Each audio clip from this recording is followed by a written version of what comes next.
નમસ્કાર મિત્રો, આજે તારીખ 4 એપ્રિલ 2026 અને વાર થયો છે શનિવાર। તો દેશ દુનિયાના તાજા અને નાના મોટા સમાચાર સામે આવ્યા છે। તો આજના સમાચાર ધ્યાનથી સાંભળી લેજો, તેમજ તમે અમારા સમાચાર કયા વિસ્તારોમાંથી જોઈ રહ્યા છો કોમેન્ટમાં જણાવજો। સૌપ્રથમ સમાચાર જોઈએ તો કેરળમાં ચૂંટણી પ્રચાર દરમિયાન શશી થરૂરના કાફલા પર હુમલો, ગનમેન સાથે ઝપાઝપી। આપણે યુદ્ધમાં છીએ, ઈરાન અમેરિકા ફાઇટર જેટ તોડી પાડ્યા બાદ ટ્રમ્પનું પ્રથમ નિવેદન। આર્ટિફિશિયલ ઇન્ટેલિજન્સના ઉપયોગથી જ્ઞાન વિચારવાની ક્ષમતાને નુકસાન, રિસર્ચનું તારણ। દેશમાં ઇન્ડસ્ટ્રીયલ ડીઝલનો ભાવ 28ના વધારા સાથે ₹137ને પાર। મધ્ય પૂર્વમાં અમેરિકા ઇઝરાયેલે ઈરાન યુદ્ધની અસર જોવા મળી। સરકારી ઓઇલ કંપનીઓએ રિટેલર વેચાણમાં પેટ્રોલ પ્રતિ લીટર ₹24, ડીઝલ પર પ્રતિ લીટર ₹104નું નુકસાન। એલપીજી સંગ્રહખોરી કાળબજાર રોકવા દેશભરમાં 4000 સ્થળો પર દરોડા, 1300 સિલિન્ડર જપ્ત કરાયા। મિત્રો, વિડીયોને લાઇક કરી દેજો।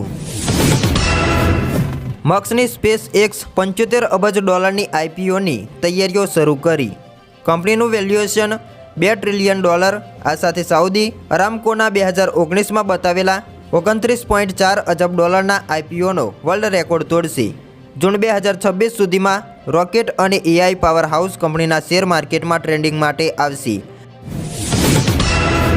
એફબીઆઈએ $5 કરોડ હેલ્થ કેર કૌભાંડનો પર્દાફાશ કર્યો। વાઇસ પ્રેસિડેન્ટ વાન્સની આગેવાની હેઠળ ટાસ્ક ફોર્સને સફળતા મળી।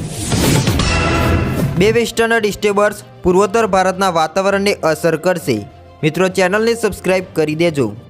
હિમાચલના 5 જિલ્લાઓમાં વરસાદ અને કરા પડવાની શક્યતાઓથી ઓરેન્જ એલર્ટ આપવામાં આવ્યું છે। અટલ ટનલ પાસે હિમસ્ખલનની ભીતિ। અમેરિકામાં વિદેશી પેટન્ટવાળી દવાઓ પર ટ્રમ્પનો 100% ટેરિફ। અફઘાનિસ્તાનમાં 5.9ની તીવ્રતાનો ભૂકંપ, દિલ્હી સુધી ધરતી ધ્રુજી। સદભાગ્યે જાનહાનિ કે નુકસાન થયું નથી। કાશ્મીર, પંજાબ, હરિયાણા ઉપરાંત ઉત્તર ભારતના અમુક સ્થળોએ ધરતીકંપનો અનુભવ થયો। ઈરાનનો 6 લાખ બેરલ ક્રૂડ લઈ ભારત આવતું જહાજ ચીન રવાના। ઈરાનનો અમેરિકાને તમાચો, વોટર ગેસ પ્લાન્ટનો કચ્ચરદાન। ગુજરાતમાં આજથી આરટીઆઈ હેઠળ એડમિશન માટે ફોર્મ ભરાશે। કુલ 84,000થી વધુ બેઠકો, જાણો વિગતો। ગુજરાતમાં માન્ય અને અમાન્ય રાજકીય પક્ષો કેટલા? સ્ટેટ ઇલેક્શન કમિશને આંકડા જાહેર કર્યા। ઓપરેશન સિંદૂરમાં પાકિસ્તાનનો સાથ આપનાર દેશે હવે ભારત સાથે હાથ મિલાવ્યા, સંબંધોની નવી શરૂઆત। ચૂંટણી પંચે નવો નિયમ એડવાઇઝરી જાહેર કર્યો, જોઈ લો નહીતર ઉમેદવારી ગેરલાયક ઠરશે। ચિત્રમાં મુસળધાર માવઠું, દ્વારકા, વેરાવળ અને કલ્યાણપુરમાં 1.5 ઇંચ। આજે પણ મિત્રો વરસાદની આગાહી। પાકિસ્તાનની મધ્યસ્થતા નિષ્ફળ, ઈરાને અમેરિકાની શરતો ઠુકરાવી, યુદ્ધ વધુ ભયાનક બનશે।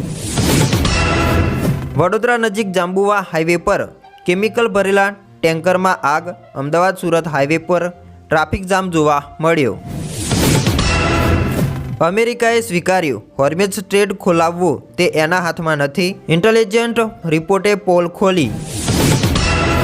એપ્રિલની શરૂઆત સુધીમાં દેશના કેટલાક ભાગોમાં 60થી લઈને 70 કિલોમીટરની ઝડપે પવન ફૂંકાય તથા ગુજરાતમાં 40થી 50 કિલોમીટરની પ્રતિ કલાકની ઝડપે પવન ફૂંકાય તેવી શક્યતા।